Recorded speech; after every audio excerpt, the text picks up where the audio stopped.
Ako po si Lea Reyes mula sa Barangay San Jose.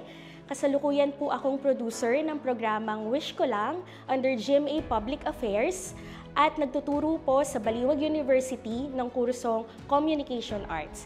Gayon din po, ako po ang head ng Ang Batingaw, Commission on Social Communication sa parokya ng San Agustin. Nagsimula yung journey ko sa pagiging researcher ng mga documentaries sa GMA, katulad ng Real-Time, Front Row, Motorcycle Diaries ni Jay Taruk, at the same time, investigative documentaries ni Malu Manghas.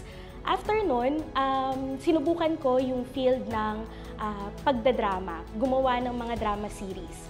Nandyan yung mga ginawa namin katulad ng Inday Will Always Love You, To the One I Love, Madrasta, at yung last year na Black Rider na pinangungunahan ni Ruru Madrid.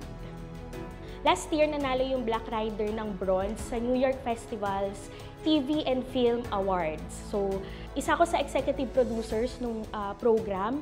So, malaking bagay yun na lahat ng mga pinaghirapan namin, makita siya international. At the same time, hindi rin kasi biro na gumawa ng mga teleserye.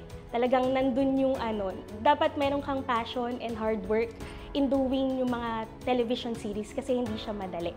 Ngayon, yung mga natutunan ko sa GMA, gusto ko siyang ibahagi ngayon, kaya ako nagtuturo sa Baliwag University.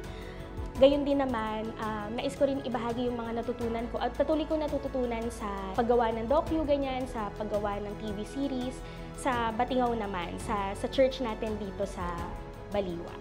So mahalagang bagay yon para sa akin kasi bilang Baliwagenyo, di ba, dapat na ibabahagi natin or na ibabahagi natin yung kaalaman natin sa kung saan tayo lumaki. It's a way of giving back doon sa community kung saan ka nagsimula. At palagi ko naiisip na lahat ito ay biyaya, lahat ito ay grasya ng Diyos. Itong mga ganitong awards ay bonus na lamang.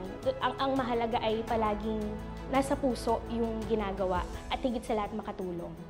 Muli po, ako po si Lea Reyes, Dangal ng Baliwag, proud Baliwagenyo.